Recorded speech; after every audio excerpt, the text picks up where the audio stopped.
Hi everybody, it's Stephanie here with DIY Designer in Deer Spring Designs. This is our third video of DIY, and today it's all about the DIY planner. So you can find it for a download on either the Deer Spring Designs page or the DIY Designer podcast page. And you will need to fill in your email address, and then we will send you the link to the downloadable file. But I just wanted to go over a little bit about how to use the planner.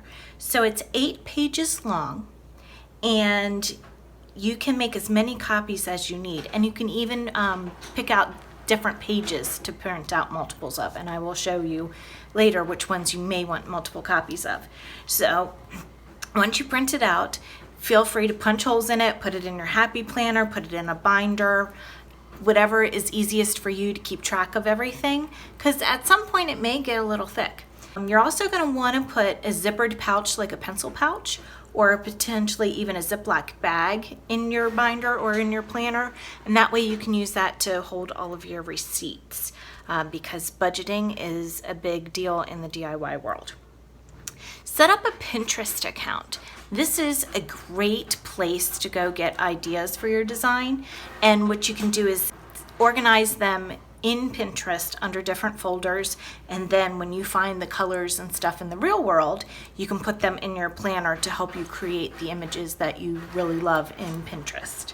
Please fill out the page called the big picture in its entirety. That's going to help you sort of lay the groundwork for all of your DIY projects.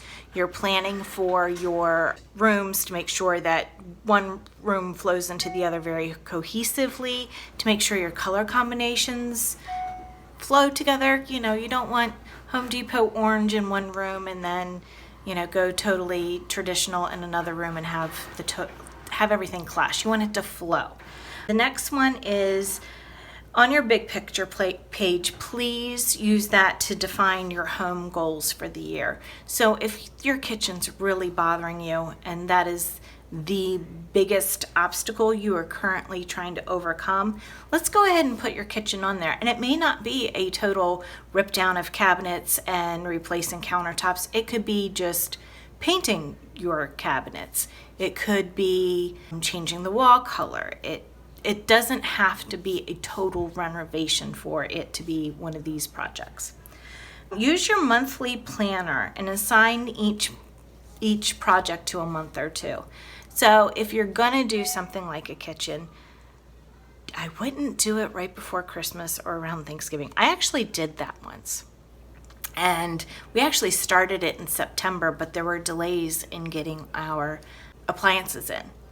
And we did not have an oven until the day before Thanksgiving, and I was hosting all 30 members of my husband's family for Thanksgiving. I was a little stressed. So I don't recommend doing one of those kitchen renovations or bathroom renovations during the holiday season if you know you're going to be hosting people. It's a great time to do those, and I know in Maryland they do a tax-free holiday, I believe in February around President's Day, for appliances. So planning your projects around when you know things are going to be on great discount is an awesome way to plan for it. You're going to plan it on your monthly planner, so that way you know which months are priorities for which things.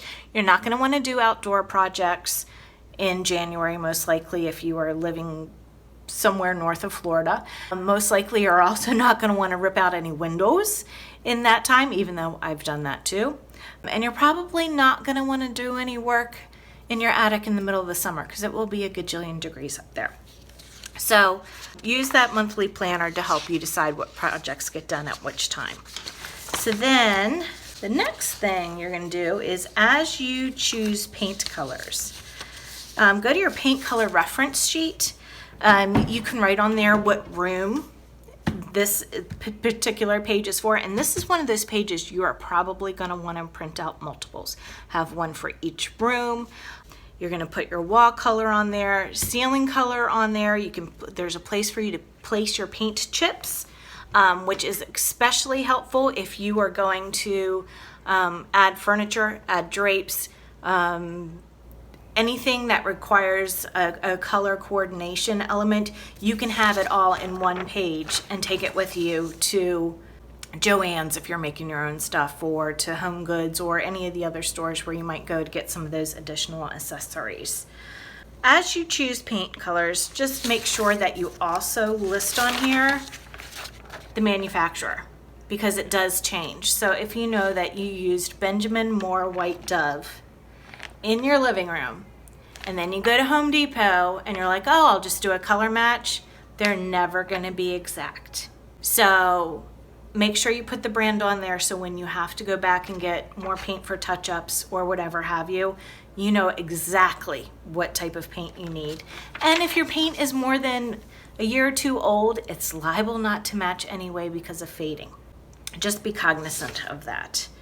The project planner is there to help organize and outline your major home projects, but make sure to track your budget. If you know that you only have $500 to do a room, make sure you track your budget. Look for sales. Have your planner around with you, especially if you're out and about and then you end up seeing this awesome deal on whatever item you're looking for, and that way you can make sure you get the right thing and you don't have to return as much. So I hope that this helps you organize your projects a little bit more. It'll give you a one-stop place to have all the information that you need. It'll help you keep track a little bit better of your budgets. It will help you keep track of your colors.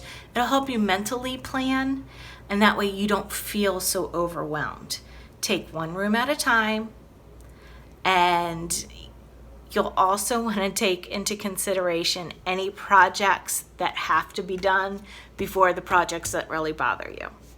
So if you know that there's a bathroom that you want to have redone, and there are already some plumbing issues that you have, well, you're going to want to take care of those plumbing issues before you start replacing the tub and the vanity and stuff like that. So you're going to want to do, there are going to be things that are dependent upon other things before you can move forward. So just make sure that you plan that out. Don't get overwhelmed.